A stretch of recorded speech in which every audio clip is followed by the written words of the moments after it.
किसी घने जंगल के बीचों बीच, जहाँ सूरज की किरणें पेड़ों की शाखाओं से छनकर जमीन पर आती थीं, वहीं एक छोटा सा, सुंदर और रहस्यमयी घर था। यह घर किसी आम घर की तरह नहीं था। इसे इंसानों ने नहीं बल्कि प्रकृति ने बनाया था। यह घर एक बड़े से टोडस्टूल यानी कि मशरूम के आकार का था। इस घर को देखकर ऐसा लगता था मानो किसी परीक्षा से निकला हो। इस टोडस्टूल हाउस का छत लाल और सफेद धब्बों वाला था और दरवाजे की जगह एक गोल लकड़ी का पल्ला था। छोटे छोटे गोल गोल खिड़कियां थीं, जिनसे अंदर की रोशनी बाहर झांकती थी। इस घर का वातावरण इतना मनोहारी था कि जो भी इसे देखता उसकी आंखें चमक उठती। लेकिन इस टोडस्टूल हाउस की असली खासियत थी कि इसमें कोई इंसान नहीं बल्कि छोटे छोटे प्राणियों का परिवार रहता था। यह प्राणी थे छोटे छोटे बौने, जिन्हें ग्नोम्स कहा जाता था। ग्नोम्स हमेशा खुश रहते थे और जंगल के अन्य जीव जंतुओं के साथ प्रेम से रहते थे। ग्नोम्स का मुखिया, जिसका नाम ग्रिमल था, एक बुद्धिमान और अनुभवी बौना था। उसकी सफेद दाढ़ी उसकी कमर तक लंबी थी और उसकी आंखों में जीवन का अनुभव और ज्ञान झलकता था। ग्रिमल अपने परिवार के साथ टोडस्टूल हाउस में रहता था।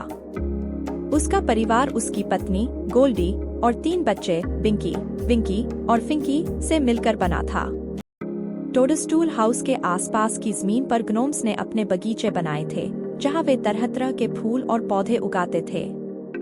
ये पौधे जादुई थे और उनके पास खास गुण थे। कुछ पौधे घाव भरने वाले थे तो कुछ पौधे ऊर्जा देने वाले थे। ग्रिमल इन पौधों का इस्तेमाल करके औषधियां बनाता था, जिनसे जंगल के अन्य प्राणी स्वस्थ और सुरक्षित रहते थे। एक दिन जब ग्रिमल अपने बगीचे में काम कर रहा था, उसने देखा कि जंगल में एक अजीब सी हलचल हो रही है।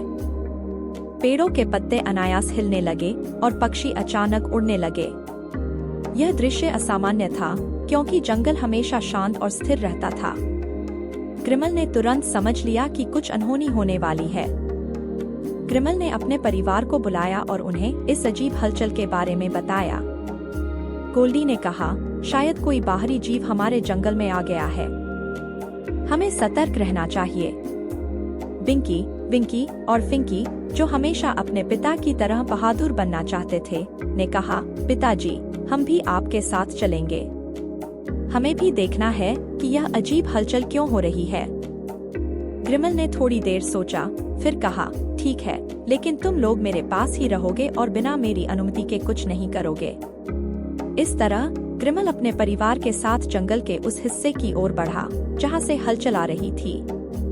जैसे जैसे वे आगे बढ़े, जंगल का वातावरण और भी डरावना होता गया।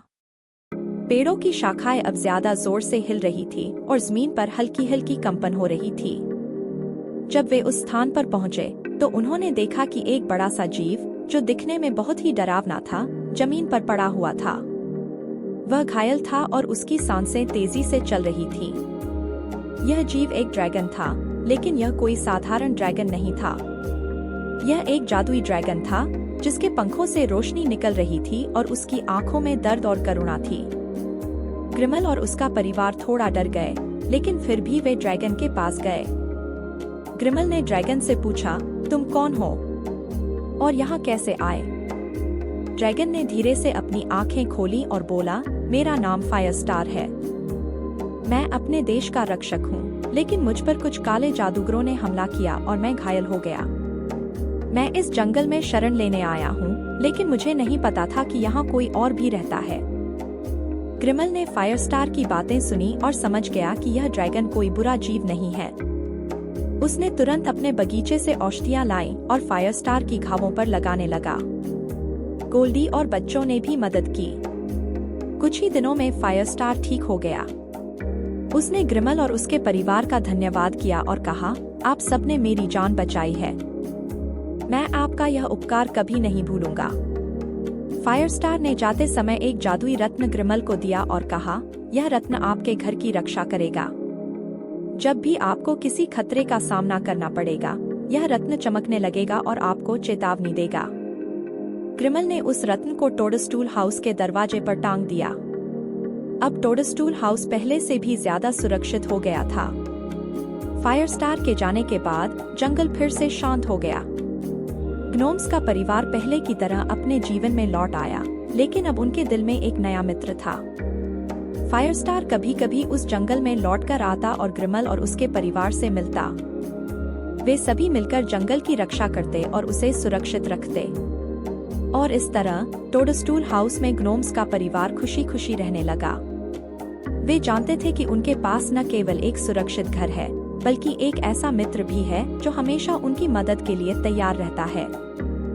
यह कहानी हमें सिखाती है कि किसी की मदद करने से हम दोस्ती और विश्वास का एक ऐसा बंधन बना सकते हैं जो हमें मुश्किलों से बचाने के साथ साथ हमारे जीवन को और भी समृद्ध बनाता है।